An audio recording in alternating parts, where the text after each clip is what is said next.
అమెరికాలో green card కోసం దరఖాస్తు చేసుకున్న వారికి ఊహించని షాక్ తగులుతోంది.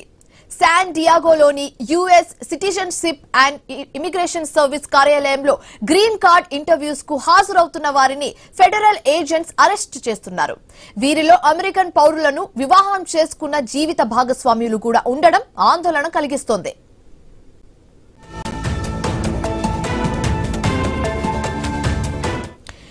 వీసా గడువు ముగిసిన వారిని లక్ష్యంగా చేసుకుని ఇమిగ్రేషన్ అండ్ కస్టమ్స్ ఎన్ఫోర్స్మెంట్ అధికారులు ఈ అరెస్టులు చేస్తున్నట్లుగా ఇమిగ్రేషన్ అటార్నీ సమర్ తెలిపారు. గత వారంలోనే తన క్లెయింట్ లో 5గురిని గ్రీన్ కార్డ్ ఇంటర్వ్యూ సమయంలో అదుపులోకి తీసుకున్నారని వివరించారు.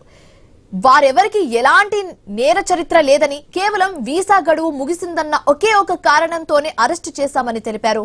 మరో అటార్నీ టెస్సా క్యాబ్రేరా మాట్లాడుతూ తన క్లెయింట్ మెక్సికో జాతీయుడని ఇంటర్వ్యూ మధ్యలోనే అధికారులు వచ్చి అరెస్టు చేసి సంకెళ్లు వేసి మరీ తీసుకువెళ్లానని తెలిపారు.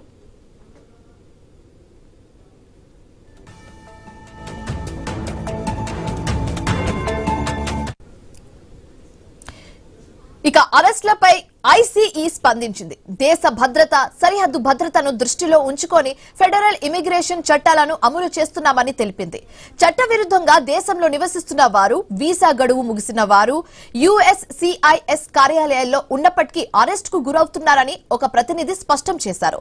ప్రస్తుతానికి ఈ అరెస్టులు శాన్ డియాగో కార్యాలయాల్లోకే పరిమితమైనట్లుగా తెలుస్తుంది.